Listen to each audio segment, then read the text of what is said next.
So you're thinking about a trip to Montenegro and you're trying to decide whether you should visit Kotor or Budva, then you're in the right place, because in this video I'm going to compare both towns in 6 different categories. Do make sure you stay to the end of the video, because the last category is which one I would return to if I could only go back to one. Now, if you are new to my channel, welcome to the Travelling with Con YouTube channel, and I show you around some of the best destinations that I have visited around the world, and I give you key pieces of information and tips that you should bear in mind when you visit these places.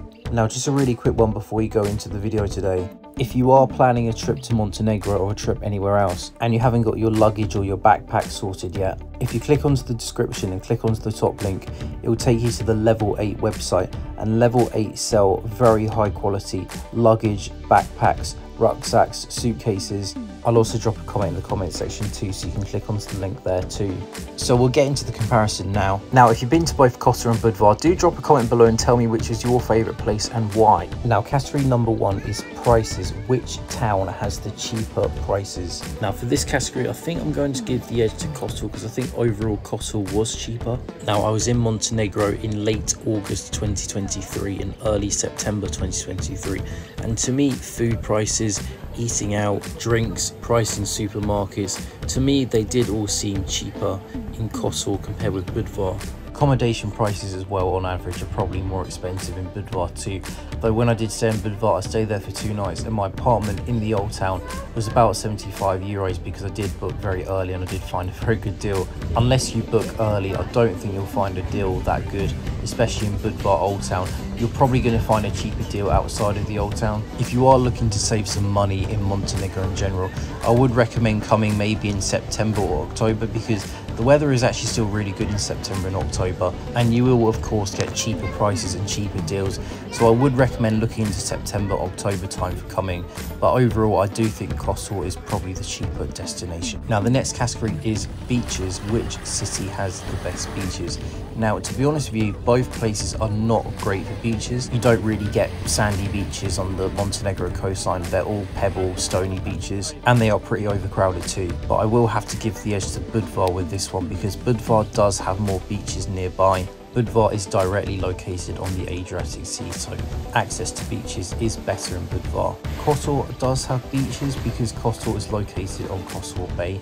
There are some very small beaches on the bay, but Budva does have to win because there are more beaches in Budva available, and the beaches in Kotor get very, very crowded. Now, category 3 is landscape and scenery, and for me there is only one winner of this category, and that is Kotor. Kotor Bay is one of the most incredible bays I've ever seen in my life. It is one of the most dramatic pieces of scenery I think you'll ever see. I recommend you just walk along the bay and take in the incredible views, and definitely make sure that you go up to the Kotor Fortress.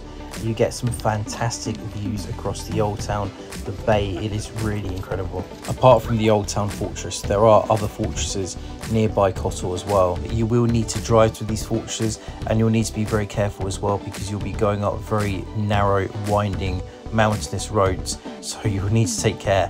Now, the scenery in Budva is very dramatic too, very impressive, but it's just not as good as Kotor. Kotor does win this category. Now, category 4 is nightlife. So my answer to this one is it depends. If you prefer going out dancing to nightclubs, then Budva wins. But if you prefer hanging out at the pub, going to some bars, then I would say Kotor is the winner. There aren't really any nightclubs in Kotor that you can go out party till late in the morning. Most things do shut down by 1 AM. Whereas in Budva, outside of the old town, there are some clubs that do open till later. Personally speaking, I do prefer Kotor nightlife because I'm more of a bar person. I prefer going to pubs and bars over loud nightclubs. So personally, I would go with Kotor, but if you do prefer going out to a proper disco, then Budva would win. Now, category 5 is walkability and public transport. So because both places are very small, you don't really need to worry about public transport. Most things that you're going to want to visit in both Budva and Kotor are within walking distance. The old towns are very compact. If you do want to explore some of the other areas nearby both Kotor and Budva, you probably will need to take a taxi. There is no Uber in Montenegro, so you will have to book your own taxis or get your accommodation to book your taxis for you. And so therefore you do need to have some cash with you. Most places in Montenegro, like restaurants, bars, do accept credit card, but it is preferable in many cases to have some cash on you, because some shops and and some vendors only accept cash. The currency is euros, so you want to be using euros in Montenegro, so make sure you do have some euros cash on you.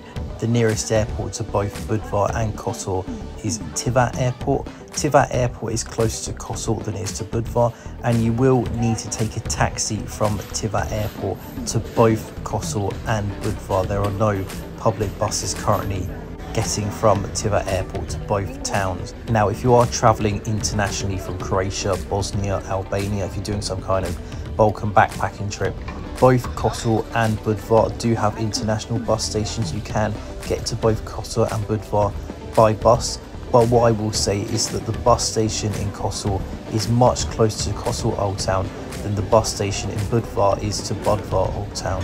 Kotor bus station is within walking distance of Kotor Old Town, but Budva bus station is a little bit of a longer walk to the Old Town, so you may need to consider getting a taxi from Budva bus station to Budva Old Town. And just personally speaking, I did think that Kotor Old Town was a more beautiful Old Town than Budva Old Town. I just thought the cobbled streets, the architecture was stunning in Kotor. It was nice in Budva, but I did prefer Kotor. So in this category, I will give the edge to Kotor. Now the final category is which one I would go back to if I could only go back to one. And for me, the winner of this one is Kotor. As I mentioned about 30 seconds ago, the Old Town is just stunning in Kotor. Kotor Bay is just stunning, the views are stunning. I found eating out and going out was slightly cheaper than Budva. And just a little food recommendation as well for Kotor.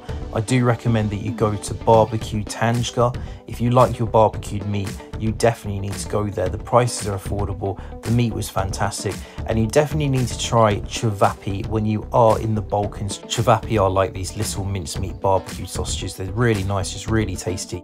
But if you are looking for better beaches and better nightclubs, then you may prefer Budva.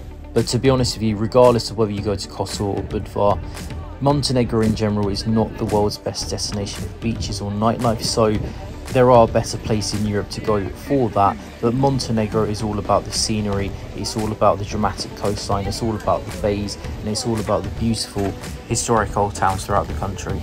Now again, if you've been to both places, again, do drop a comment and do let me know which was your personal favourite. And also, if you're planning a trip to Montenegro sometime soon, do drop a comment in the comment section and do let me know if you're planning to come to both Kotor and Budva, and whether you're looking forward to coming to both places. Now, I do hope you've enjoyed the video. I do hope this video has been helpful for you. If it has, make sure you hit the thumbs up, click the like button. It really helps the channel, and also subscribe to the channel for more travel content. So thanks a lot for watching. I'll see you all in the next video.